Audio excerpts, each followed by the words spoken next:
$1,500 to make somebody an authorized user of a credit card. $1,500 because they have the length of history. I know about 12 people that do it. They charge $300 to do it because it has the length of history. And they can make 5 people an authorized user, so they make that much money times 5 people every single month. When you make somebody an authorized user of a credit card, once it reports to their credit bureau, you can cancel them as an authorized user and it stays on their credit report. So it's a big bonus. The problem is if you find somebody in your family, you can find somebody, friend, neighbor, relative, they have to understand how to use a credit card, which is what I showed y'all today. So if you find somebody, it can help you. And I used to, when I was building homes years ago, we used authorized user a lot. But I would let consumers go, and I would have to explain to them, you know, if the credit card's maxed out, get your family member to come into me so I can explain to them how to use a credit card, or else it's going to drop your credit score, not increase your credit score. So adding yourself to somebody else's credit card is certainly something that will drive your credit score up, especially if they understand how to use a credit card like I showed today, where you're using it and paying it weekly. All the people that I have that charge $300, they've been using credit cards for the past 8 to 10 years the way I just showed y'all. So you can see when you're added to a person that I recommend to you, it's going to be a 5 to 10 year history of somebody's using a credit card and paying it off every single week and using $10,000, $15,000, $20,000. There's one guy that uses a credit card. He uses almost $6,000 every month on his credit card. So when I add somebody that credit card, it tends to go up anywhere between 50 to 200 points. Just depends on where you're at on that. If you are, say, is a spouse, and the spouse got approved immediately for the credit card, and then he added the wife on the credit card, It reports. Is that later going to allow the wife to go direct to the company and apply for her own card? It does, because it shows another payment history. Yeah, it does. So this is why I always tell people when they apply for a credit card, you get one credit card on your name and your wife gets her credit card in her name. Now you know now that you can now go to those banks and say, I want to make my wife an authorized user of my credit card, and I want to make my husband an authorized user of my credit card. So what do we do here? We doubled up the payment history, doubled up the indebtedness, doubled up the lenders. We're doubling up everything. It's reporting to both credit bureaus. Now let's say something happens and you get divorced. Has anybody been divorced in here? And you end up divorced, fighting on whose credit card it is, who owes the credit card, or you go to the judge, and the judge says, you know, you pay for this credit card and you pay for this credit card, and then your wife ends up not paying for the credit card, or the husband ends up going late on the credit card, and it ruins the other person's credit report. Okay? If you do the way I'm telling you, where it's authorized users on both credit reports, and the judge says the wife's got to pay her credit card and the husband's got to pay his credit card, the husband can simply get the wife taken off the credit card, and the wife can simply go and get that credit card that she's an authorized user of taken off her credit report. So he no longer has an impact on her. It's the same reason why you do the houses separately. Now, when you do a secured CD loan, you can do that jointly. Because I'm always thinking in terms of what happens if somebody gets divorced or something traumatic like that happens. You close the CD, pay the CD off, nobody's ruined. So when it's secured loans, you always want to go jointly on secured loans so you get the benefit. If it's a unsecured loan, separate. Wife buys her car, husband buys his car. Whoever's the highest credit score buys the house. Now, let's say the husband bought the house and he's got it in his name, and they get divorced, and the judge awards the wife the house, and the wife takes the house. If the wife don't pay the note on time, whose credit report's going to be on? So at least you know that. It goes on the husband. The wife has to refinance the house into her name. If she was smart, she wouldn't do that. You know, men though, you want them to refinance it into their name, because if they pay late, it's on your credit report. And all you can do is try and go back into court and get a judge to force the wife to do it, because she doesn't have to with the finance company.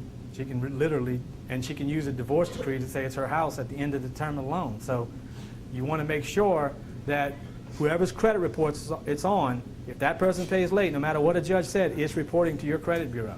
Doesn't matter what a judge says about whatever loan it is. And when the cars, if you commingle both cars, what happens to your credit reports? If you got purchase and co-purchase. When you go buy, anybody in here goes to buy a car and you're married, doesn't the salesperson always tell you, Both sign? Why does he want both y'all to sign? Easier for his loan. Easier for his loan because the income, everything's all jiving, right? He wants his commission. Don't let him get his commission that easy. Make him separate the two. So that way, 10,000, 20,000, whatever it is, doesn't drop because now you know 30% of your credit score comes from debt. So anything that you finance is going to drop your credit score. Anything that you do with revolving, though, is going to help that. If you start using your revolving cards the way I showed you today, it's going to help anytime you buy a debt because you're going to have tons of debt even come through your credit report anyway. Anybody got any questions? I have one question. So when you're going to buy a house, only one of you assign whoever you said whoever has the Highest credit score.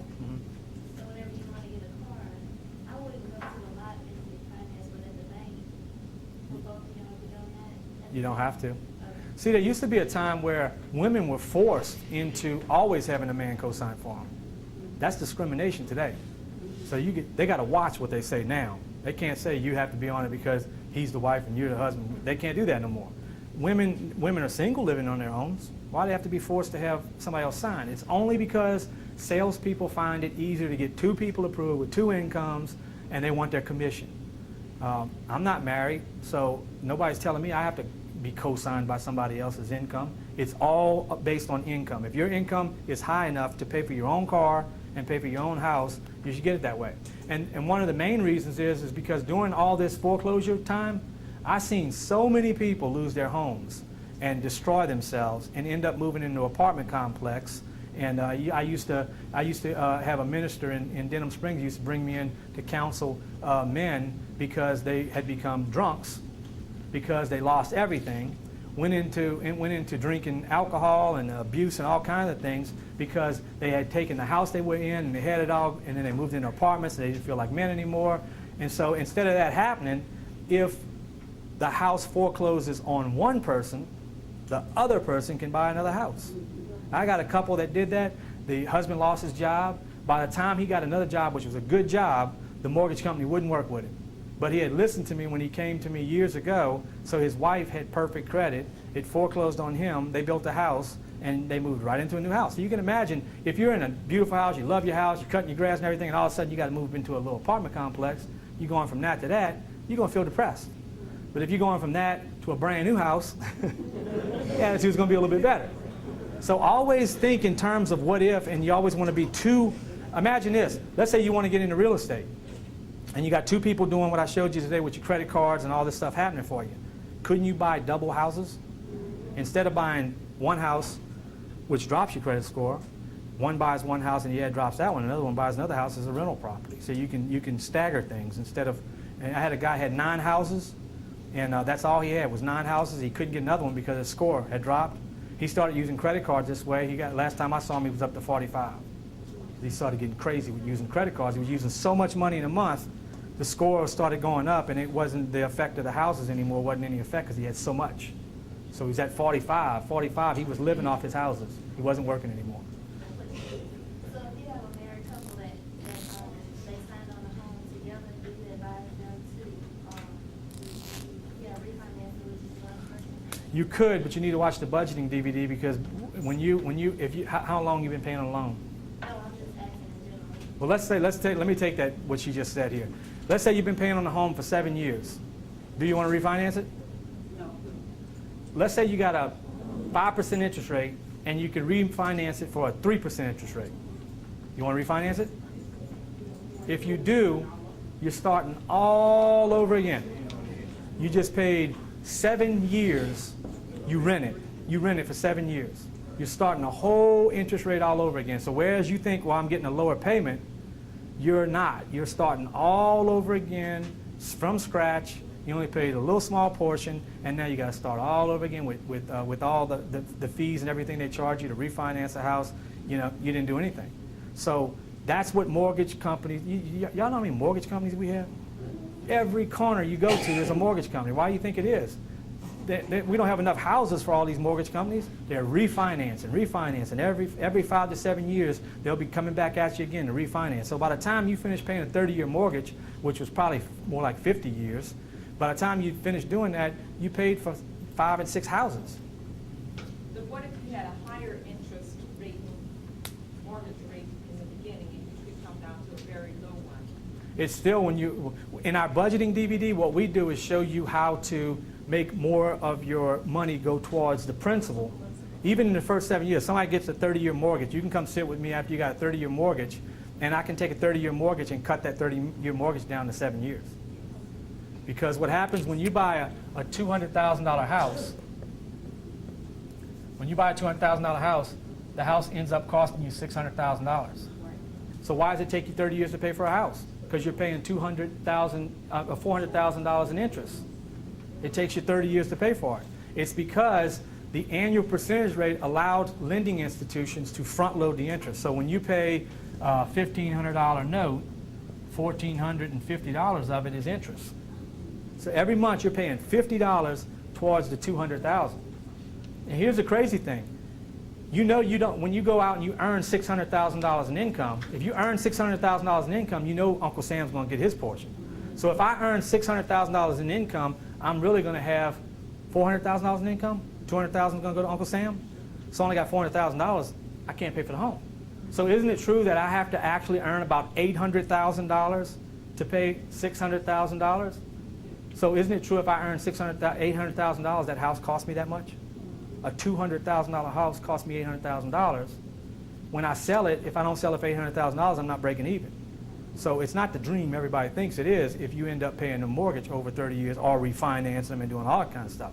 When you set a mortgage up in a 30-year mortgage, what I do is I show you how to make more of the money go towards the principal so it accelerates the loan off. It accelerates all this interest off and chops it off. If you bought a $200,000 house today, and at the end of the month say, hey, I got $200,000, I'll pay for the house, you can pay for the house with a little bit of interest. It doesn't mean you have to pay $600. That's not how it works. An annual percentage rate is based on the whole 30 years. So when you get a 30-year mortgage and you come in the office, what I do is I show you how to structure a budget, and that's balancing the budget and making money go to the principal of that house. And it's all a strategy. The house is not the first thing. When I tell somebody that they can become debt-free in 7 years, it means house, cars, boat, truck, anything you got financing can be paid off in under 7 years. Most people can do it between 4 and 7 years and be debt-free. And once you're debt-free and you got $3,000, $4,000 every month rolling in, it's going into savings every month because you don't have any more debts. You got to watch the DVD to understand how that happens. It happens from structuring the money that's coming in your household, and it all works with this budgeting. This building credit. I don't just go out and use credit cards for groceries. I actually have different envelope systems, it's called, and in those envelopes are groceries, cell phone, gasoline, electricity. You know, everybody got rent in here or pays a monthly payment. If you pay $1,000 a month for your house, that's $250 a week. If I get paid $300 a week, $250's got to go into the envelope for my house. So my house is that's what a balanced budget is. If I buy $50 in groceries, I can't just use my credit card to buy $50 in groceries because at the end of the week, what if I don't have the $50? People done that before? Monday, you got $100 in your pocket. Friday, husband or wife says, "Where's that $100 at?" And you go, "I don't know." Right? So you have to understand, using this credit card system, you're changing something that you're doing. You have to be structured enough that every day, if I use $50 on my credit card, $50 has got to come from somewhere to pay that $50 off. So I use an envelope system. In the budgeting DVD, if you watch it, you'll find the envelope system. And so it has money sitting in these envelopes. If I use my $400 grocery budget, there's $400 bill sitting in an envelope in my house, in a safe in my house. And I suggest in that DVD that people live off cash like I did. And so what I do is I use my credit card all during the week. But let's say I look at my statement in the week and I see I used $100 on groceries, $50 on gas. I go home, I take my envelope out, I take $100 out of the grocery envelope and I put it into the credit card envelope. And I take $50 out of the gas envelope and I put it in the credit card envelope. And at the end of the week, I take the money out of the credit card envelope, put it into my checking account, and then I pay my credit card. Now my balance on my checking account's always real. It may say it has $10 in it because everything's in the envelope system. I can't overspend money. People here overspend money because you look at your checkbook and you think you got more money than you got. You ever had that before? Where you said, friend said, "Hey, let's go down to New Orleans and party," and you look and you see $300 in the envelope, so you go down, you spend $200 in New Orleans, you come back, you had a great time, you open the mailbox, and there's your electricity bill. And you just spent the money in New Orleans, right? if you do the budgeting system, the envelope system, the same way I'm talking about credit cards, but you use it for your whole entire life, you cannot overspend money because it's in the envelopes. You have to really actually take the money out and waste it to be able to spend it that way. Okay, but if you get the DVD the second week of May, watch that one first, because that one always comes first. Some of y'all are coming into the second seminar. That one always comes first. Watch that one, and then you'll understand this one. Get this one and that one, and watch this one again, and you'll understand how I'm actually using all this together. You know, I'm a single dad that raises a 5-year-old by myself. I don't have time to do things that take me a long time. So everything really that I'm showing you is very simple for me. I mean, I'm also the one that pays all the bills at the office too. And I can tell you, we don't owe anything until July in my personal life and business because of the budgeting system. Because when you pre-spend money, instead of waiting until a bill comes in to pay it, what I do is I pay electricity bills, so my electricity bill comes in and says, you don't owe us money, we owe you $400. And it does that all year long until a certain time in October, I stop paying all utilities. Why? What's coming up? Christmas. Right. And how many of y'all have borrowed money before? Lots of people customers call me, hey, you know what, somewhere I can borrow some money to buy Christmas presents? And I say, are you crazy? You gonna borrow money to buy Christmas presents to pay 12 months on that? So in October, I stop paying utilities, and I take the utility money every month, and I use it for Christmas. And so I don't have to do that. But you can use a CD loan the same way. You can say, okay, well, I'm going to buy $1,500 worth of stuff for my kids, and I don't care how much money you spend, but do it monthly so that you don't have to borrow the money. So that DVD shows you all those kind of strategies. Anybody got any questions before I let y'all go? A couple of years ago, I noticed a lot of my credit card companies sent me statements saying my credit had been reduced, or the card was cut off. What could be the reason behind all of that? And they were all at the same time. Well, what happened was, you know, the banking industry had a big-time major problem. So what they used is the fact that your credit card, they had to have some reason to cut your credit card off. So what they used is the fact that your credit card was maxed out and it dropped your credit score, and they used that for a reason to take your credit limit away from yourself. It wasn't really consumers. It was because the banking industry was hurting so bad that they took the money away from consumers. That's exactly what happened. That's doing the whole. Now they're starting to come back around, and things are starting to get good. I went and cashed a check at Chase yesterday for $500. They made me come in the branch. It's not my bank, Right. and put me in front of the branch manager, who then tried to sell me all kind of stuff. And I'm like, gee whiz, you made me come inside to sit down to try and sell me 15 different products that you have. Try to tell me my bank wasn't any good. You shouldn't come to my bank. No, I thought they were going to say they gave you a fingerprint. Yeah, they did that too, but I don't believe that's what it is. They want me to come in there to sell me everything in the world because banks have all kind of money now. Anybody got any more questions? Okay, I'll see you guys later. Taking.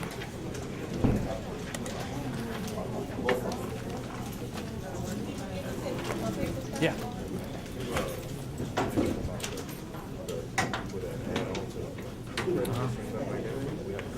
Yeah, just call me Monday and I'll set it up with you.